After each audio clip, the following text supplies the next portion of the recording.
नमस्कार दोस्तों, आज इस वीडियो में हम आपको जेसन फ्रीड और डेविड हाइनेमायर हंसन की शानदार किताब रिवर्क का संपूर्ण बुक समरी। यह किताब आपको बताएगी कि कैसे पारंपरिक बिजनेस आइडियाज को तोड़कर नए और क्रिएटिव तरीकों से अपना बिजनेस शुरू कर सकते हैं। अगर आप एंटरप्रेन्योर, फ्रीलांसर या साइड हसल की शुरुआत करना चाहते हैं तो यह वीडियो आपके लिए एक गाइड की तरह है।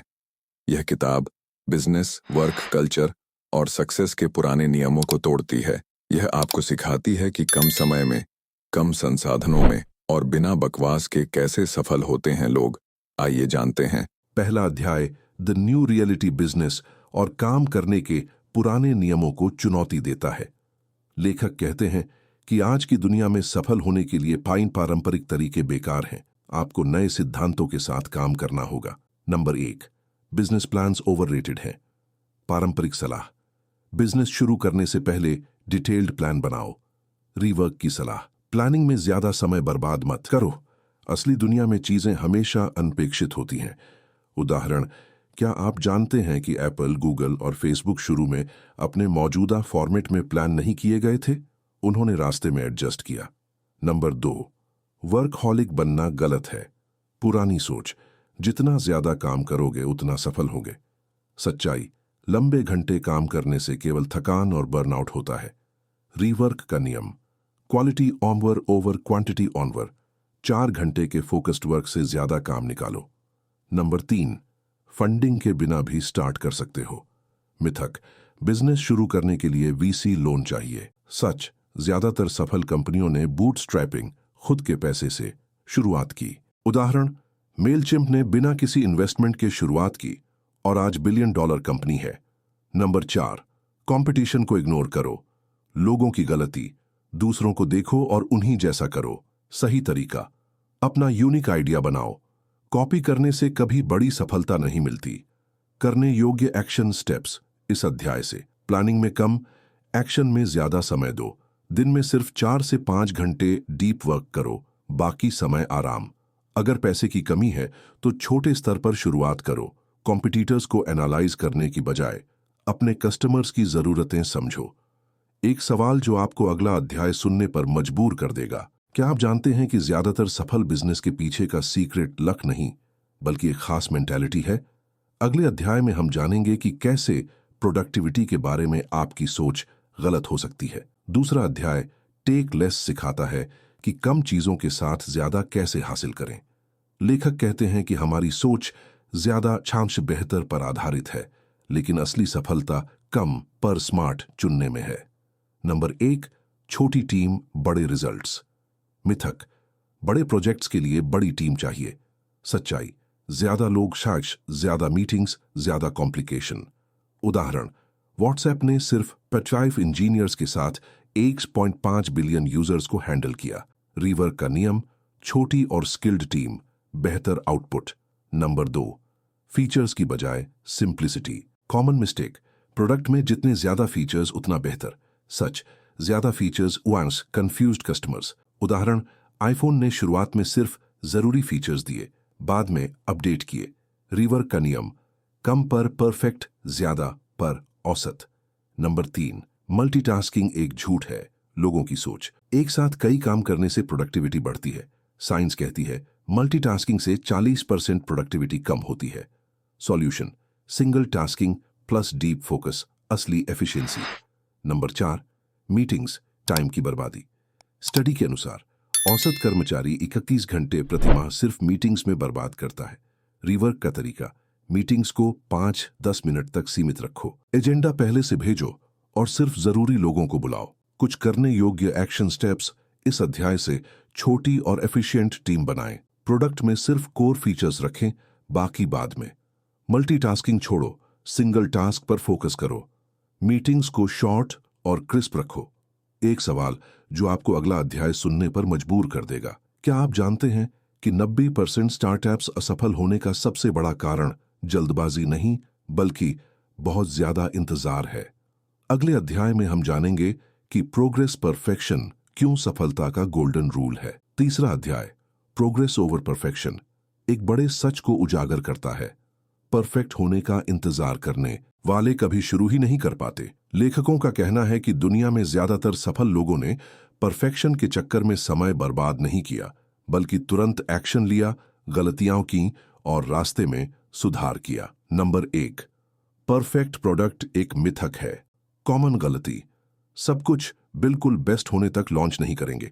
सच्चाई, कोई भी प्रोडक्ट पहली बार में परफेक्ट नहीं होता। आईफोन का पहला वर्जन भी लिमिटेड था। रिवर्क का नियम, गुड इनफ लॉन्च करो, फिर इसे धीरे धीरे बेहतर बनाओ। नंबर 2, गलतियां सीखने का हिस्सा है। डर, क्या होगा अगर मैं फेल हो गया? सच, हर गलती आपको एक नया सबक सिखाती है। उदाहरण, डिज्नी ने पहली कंपनी में बैंकरप्टी का सामना किया, लेकिन आज दुनिया की सबसे बड़ी मीडिया कंपनी है। नंबर 3, एक्शन लेना, प्लानिंग करना। आंकड़े, 80% लोग परफेक्ट प्लान बनाने में ही समय बर्बाद कर देते हैं और कभी शुरू ही नहीं करते। सॉल्यूशन, आज ही एक छोटा स्टेप लो, चाहे वो वेबसाइट का फर्स्ट ड्राफ्ट हो या प्रोडक्ट का प्रोटोटाइप। नंबर 4, फीडबैक से डरो मत। मिथक, लोग मेरी कमियां निकालेंगे। सच, फीडबैक ही आपको असली दुनिया में सुधार का मौका देता है। रिवर्क का तरीका, जल्दी लॉन्च करो, कस्टमर से सीखो, फिर अपग्रेड करो। आगे कुछ करने योग्य एक्शन स्टेप्स इस अध्याय से। अपने प्रोजेक्ट को परफेक्ट होने तक मत रोको, गुड इनफ वर्जन लॉन्च कर दो। हर गलती को सीखने के अवसर के रूप में देखो। रोज एक छोटा एक्शन लो, चाहे वो 30 मिनट का ही काम क्यों ना हो। कस्टमर्स का फीडबैक लो और उसे इंप्रूवमेंट में बदलो। एक सवाल जो आपको अगला अध्याय सुनने पर मजबूर कर देगा, क्या आप जानते हैं कि 90% लोगों की सबसे बड़ी गलती यह है कि वे काम शुरू करने से पहले ही इन सुनने से डर जाते हैं? अगले अध्याय में हम जानेंगे कि कैसे ना सुनना आपकी सफलता की चाबी बन सकता है।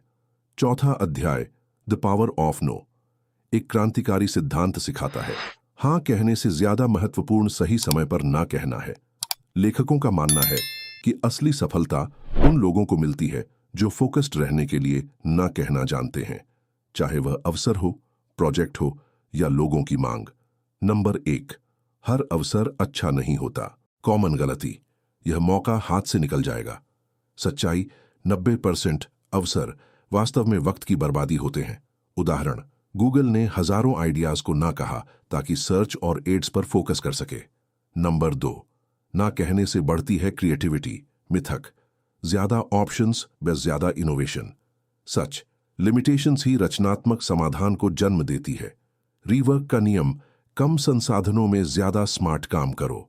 नंबर 3, क्लाइंट्स को भी ना कहो। डर, ग्राहक चला जाएगा। स्मार्ट तरीका, जो प्रोजेक्ट आपके विजन से मेल नहीं खाते उन्हें ठुकराएं। उदाहरण, 37 सिग्नल्स, लेखकों की कंपनी ने कई बड़े क्लाइंट्स को ना कहा और बेस कैंप पर फोकस किया। Number 4, multitasking versus single focus. Research, जो लोग ना कहना जानते हैं वे 500% ज्यादा प्रोडक्टिव होते हैं। सॉल्यूशन, एक समय में सिर्फ एक प्रोजेक्ट पर काम करो। करने योग्य एक्शन स्टेप्स इस अध्याय से। हर नए अवसर को 48 घंटे सोचने के बाद ही स्वीकार करें। अपने कोर वर्क से डाइवर्ट करने वाले 80% रिक्वेस्ट्स को ना कहें। ना कहने के लिए एक पॉलिसी बनाएं, जैसे हम XYZ टाइप के प्रोजेक्ट नहीं लेते। रोज एक महत्वपूर्ण काम चुनें और बाकी सबको ना कहें। एक सवाल जो आपको अगला अध्याय सुनने पर मजबूर कर देगा, क्या आप जानते हैं कि ज्यादातर कंपनियां अपने ही एम्प्लॉइज द्वारा डूब जाती हैं? अगले अध्याय में हम जानेंगे कि कैसे टॉक्सिक एम्प्लॉइज पूरी कंपनी की प्रोडक्टिविटी को खत्म कर देते हैं और इन्हें हैंडल करने का सही तरीका। 5वां अध्याय एक ऐसे खतरे पर प्रकाश डालता है जिसे ज्यादातर कंपनियां नजरअंदाज कर देती हैं, toxic employees.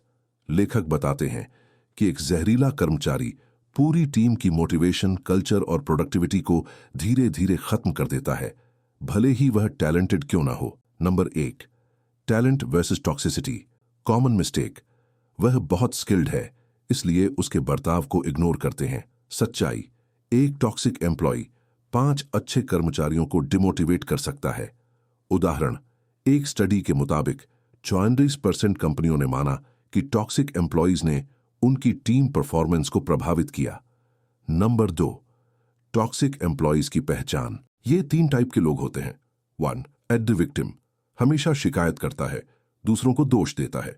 2, the negative Nancy, her idea में कमी निकालता है। 3. ओवर प्लेयर, दूसरों को नीचा दिखाकर खुद को बढ़ावा देता है। नंबर 3. इन्हें फायर करने में देरी न करें। डर, उसकी जगह नया हायर करना मुश्किल होगा। सच, एक टॉक्सिक एम्प्लॉय को रखने की कीमत उसके सैलरी से 10 गुना ज्यादा होती है। Team turnover, productivity loss. Rework का नियम, स्किल्स से ज्यादा एटीट्यूड मायने रखता है। नंबर 4. हेल्दी वर्क कल्चर कैसे बनाएं? हायरिंग में कल्चर फिट को स्किल्स से ऊपर रखें। फीडबैक सिस्टम, एम्प्लॉयज को सेफ फील कराएं ताकि वे टॉक्सिक बिहेवियर रिपोर्ट कर सकें। एग्जिट इंटरव्यू, जाने वाले एम्प्लॉयज से पूछें कि क्या कोई टॉक्सिक बिहेवियर उन्होंने नोटिस किया। करने योग्य एक्शन स्टेप्स, इस अध्याय से अपनी टीम में किसी भी टॉक्सिक बिहेवियर को इग्नोर न करें, उसे तुरंत एड्रेस करें। हायरिंग के समय एटीट्यूड को टेक्निकल स्किल्स से ज्यादा वेटेज दें। अगर कोई एम्प्लॉय लगातार नेगेटिविटी फैलाता है तो उसे वार्निंग दें या रिमूव करें। टीम में पॉजिटिव कम्युनिकेशन को प्रमोट करें, जैसे प्रॉब्लम के साथ सॉल्यूशन भी सुझाएं। एक सवाल जो आपको अगला अध्याय सुनने पर मजबूर कर देगा, क्या आप जानते हैं कि 92% कंपनियां गलत वजहों से मार्केटिंग करती हैं, जिससे उनका पैसा और समय बर्बाद होता है? अगले अध्याय में हम जानेंगे कि कैसे असली मार्केटिंग वह नहीं है जो ज्यादातर लोग सोचते हैं। अंतिम अध्याय, मार्केटिंग दी रियल ट्रुथ, एक बड़ा भ्रम तोड़ता है।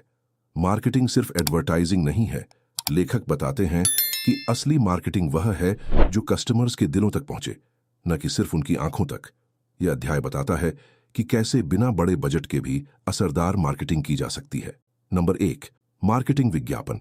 कॉमन गलती, मार्केटिंग का मतलब टीवी अखबार में एडीएस देना है। सच्चाई, 90% सफल ब्रांड्स ने वर्ड ऑफ माउथ और ऑथेंटिक कनेक्शन से शुरुआत की। उदाहरण, जोमाटो ने शुरुआत में सोशल मीडिया और क्रिएटिव कंटेंट से मार्केटिंग की, न कि महंगे एडीएस से। नंबर 2, कस्टमर्स को एजुकेट करो। मिथक, प्रोडक्ट के फीचर्स बताने से सेल्स बढ़ेंगे। सही तरीका, कस्टमर्स को सिखाएं कि आपका प्रोडक्ट उनकी जिंदगी को आसान कैसे बनाएगा। रीवर्क का नियम, ब्लॉग्स, वीडियोस और स्टोरी टेलिंग से मार्केट करो। नंबर 3, स्कैमी टैक्टिक्स से बचो। लालच, फर्जी डिस्काउंट या फेक रिव्यूज से शॉर्टकट लें। खतरा, ऐसी ट्रिक्स कस्टमर्स का ट्रस्ट तोड़ती हैं और लॉन्ग टर्म बिजनेस को नुकसान पहुंचाती है। उदाहरण, अमेजॉन ने कभी भी फेक रिव्यूज को बर्दाश्त नहीं किया और आज दुनिया का सबसे भरोसेमंद ब्रांड है। नंबर 4, फ्री में वैल्यू दो। गलत सोच, पहले फ्री में देंगे तो लोग पे करना भूल जाएंगे। सच, फ्री वैल्यू जैसे ई book, webinar, tools loyal customers बनाती है। Solution, free plus premium model अपनाए, जैसे कैनवा फ्री है लेकिन प्रो वर्जन में ज्यादा फीचर्स। करने योग्य एक्शन स्टेप्स, इस अध्याय से मार्केटिंग के लिए content creation, blogs, social media पर फोकस करें। कस्टमर्स को एजुकेट करें, उन्हें समझाएं कि आपका प्रोडक्ट उनके लिए क्यों जरूरी है। कभी भी फेक मार्केटिंग टैक्टिक्स जैसे फर्जी डिस्काउंट का इस्तेमाल न करें। फ्री में कुछ वैल्यू जैसे गाइड बुक, टेम्पलेट्स देकर ट्रस्ट बनाएं। इस बुक से मिले वाले मुख्य सबक। नंबर 1, कम करो पर स्मार्ट करो, बड़ी टीम या बजट की जरूरत नहीं। Number 2, action perfection, good enough version launch करो और सुधार करते रहो। नंबर 3, ना कहना सीखो, फोकस के लिए जरूरी है। नंबर 4, टॉक्सिक लोगों को रिमूव करो, यही अच्छी कंपनी कल्चर का आधार है। नंबर 5, मार्केटिंग में ऑथेंटिक रहो, कस्टमर्स को धोखा देकर कभी सफलता नहीं मिलती। आपके लिए अंतिम सुझाव। नंबर 1, आज से शुरुआत करो, बड़े प्लान का इंतजार मत करो। नंबर 2, हर दिन एक छोटा कदम, 1% इंप्रूवमेंट भी लॉन्ग टर्म में बड़ा बदलाव लाएगा। नंबर 3, कस्टमर्स को हमेशा सुनो, वे ही आपको सही रास्ता दिखाएंगे। नंबर 4, रीवर्क के सिद्धांतों को जीवन में अपनाओ, चाहे बिजनेस हो या पर्सनल ग्रोथ, ये रूल्स काम आएंगे। अब आपकी बारी इस किताब की सीख को आज से ही लागू करें और देखें कैसे आपका काम और जीवन आसान होता है। अगर आपको यह समरी पसंद आई तो कमेंट करके बताएं आप रीवर्क की किस सीख को सबसे पहले अपनाएंगे। यदि आप यहां तक बने हैं वीडियो में तो आप जिंदगी में कुछ करना चाहते हैं तो सब्सक्राइब जरूर करें।